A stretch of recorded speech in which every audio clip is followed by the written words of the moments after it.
So Netflix sent me the first 5 episodes of Jessica Jones Season 2, and this is my non-spoiler review, because Netflix made me sign a legal document. Now, the entire season and my spoiler review for the first 5 episodes will drop on March 8th, International Women's Day. A correlation that I think Jessica Jones would, of course, get, but not particularly appreciate. And isn't that supposed to be Captain Marvel's thing anyway, right?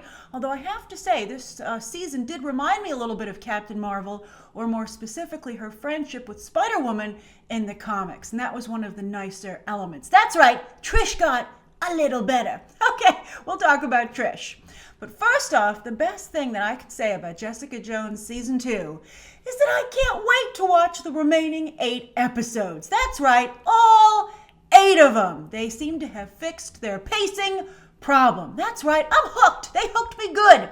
But just to give you a warning, it took about 2 episodes to hook me, because when the season starts, you might be like, Grace, what the heck are you talking about? This is the same old. I'm a little bit bored.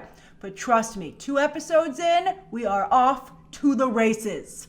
Now, speaking of pacing, this is a really important development for Marvel Netflix, or I guess you could say in some ways recovery, because we didn't feel this way when the shows first started, right? But recently, a number of us have felt that 13 episodes is just too damn long, right? And they have like a formulaicness to them at this point, where there's like a switcheroo somewhere in the middle and like an entirely new villain shows up. We've seen it, we don't like it, it doesn't work, but yet they keep doing it. But this was really great, because 5 episodes in, so much is introduced that I feel they need an additional 8 to have it pay off in a satisfying manner. Or, at least that's my hope. But so far, so good. Also, just so you're not disappointed, 5 episodes in, Kilgrave has not shown up. I thought he'd show up in episode 5. I was disappointed. I thought that's why they gave us 5 episodes to the press, so we would see that tease and we'd be like, oh, but he wasn't there. At least not overtly. I have some theories, which I'll share in my spoiler review, again, when season 2 drops.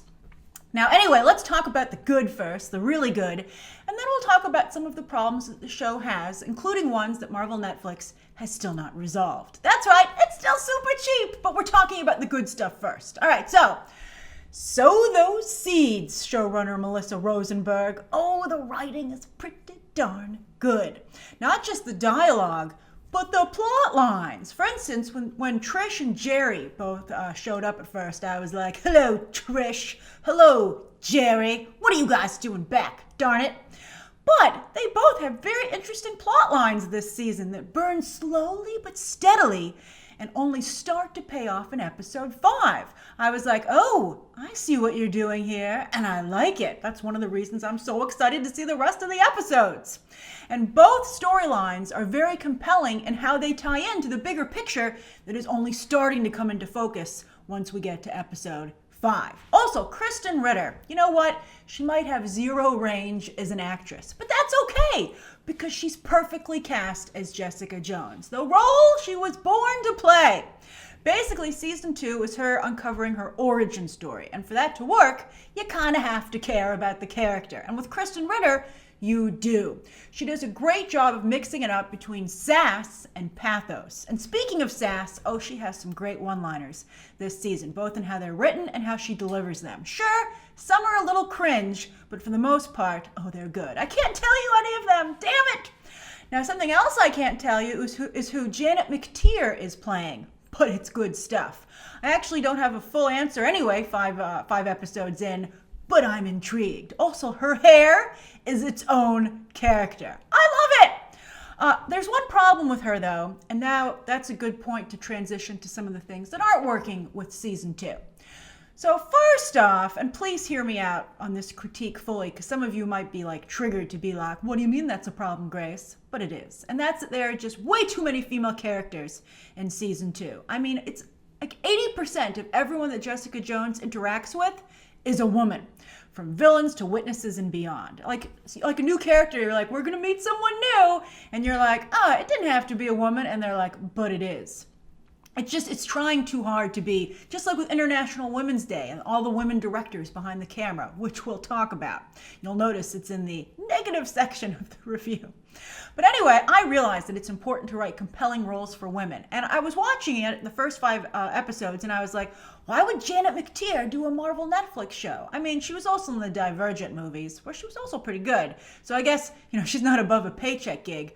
But I don't think this is a paycheck gig, and I think it's great that she found a really cool role, right? So that's nice. I'm not saying they shouldn't have strong roles for women, but again, it's just too many. And I like the strong friendship between Jessica and Trish. Again, I thought it was really cool, and it reminded me of what they have tried to do in the comics with Captain Marvel and Spider-Woman, and they've put the actual Patsy Walker in there in the comics, and She-Hulk. Those comics keep getting canceled, though, so they can't keep exploring the friendships, but they keep trying, to their credit, over there at Marvel Comics. But anyway, it's nice to see it here on the show.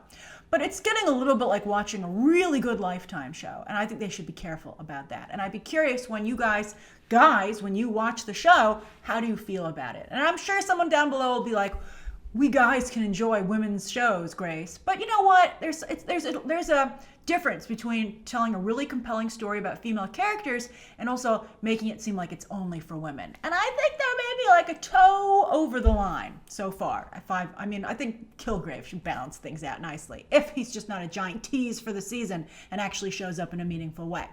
Now, there are male characters, and I'm sure some of you will point that out, but their screen time is minimal and their writing is minimal compared to the female characters. That said, though, Eka Darville is back, continues to do good work as Malcolm, and J.R. Ramirez is so far a welcome addition. But oh boy, Terry Chen is overacting like crazy. I'm like, go away, Terry Chen, you're horrible. He's the new Trish in some ways. Then, speaking of a lot of women, yes, there are a ton of them behind the camera, and they've used that as a selling point for season 2. Oh, look at all these female directors we've rounded up, and we're giving them a great opportunity. Well, to me, it seems like all they did was give them an opportunity to prove that women can be just as mediocre at directing as men. Because not once during the first 5 episodes did I ever note any impressive or even pretty good directing. The camera placement is uninspired, the angles are weak, the set, the way the setups are done, just not once, really, literally, not once was I like, oh, that's a nice shot, or this is well done. I was like, wow, the directing on these Marvel Netflix shows sucks, and it doesn't change with the gender, right? So again, anyone can be mediocre. Thanks, Jessica Jones. I think Jessica Jones would appreciate that, actually. And also, boy, the show, speaking of superpowers, the Marvel Netflix superpower is to be super cheap. It is so incredibly cheap. It's gotten so cheap that, especially if you watch a lot of, if you know anything about filmmaking, you can recognize the camera setups. And what I mean by that is that you can tell scenes that were shot together because they used the same location in a row, even though it's different characters or it's supposed to take place at different times or different days. You're like, you shot that in a row. I can just tell. I mean, it's very, they don't even seem to be trying to hide it. I'm like, tell your location scout to find some more locations because this is getting ridiculous. Okay. I mean, maybe it's a little bit worse because as a New Yorker, I recognize some of the locations and I know what's around the corner from what. But I think anyone could notice it, or at least get an inkling that that's what's going on. So wow, spend some money, Marvel Netflix, spend some money before these shows go to Disney streaming. And then finally, I think the most legitimate complaint about Jessica Jones is that for a show about a private detective, Jessica Jones really needs to get some private detective skills. I mean, Hollywood has a long history of great detectives and great mysteries, so it can be done.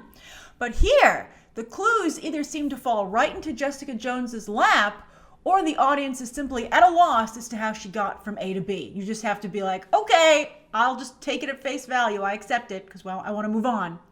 But yeah, so yeah, I don't want you to be discouraged. Marvel Netflix is still sloppy and cheap as hell, but thanks to a compelling lead, an interesting new character, and some unique, inventive plot developments for Trish and Jerry in particular, not to mention the promise of Kilgrave in the future, I'm really enjoying Jessica Jones season 2 so far, and I mean it. As soon as I can watch the remainder of the 8, I will burn through them. And I really burned through the first 5. Like, I watched them in less than 24 hours. That's how much I'm enjoying season 2 so far. So that's my non-spoiler review. I look forward to continuing the discussion with you down below.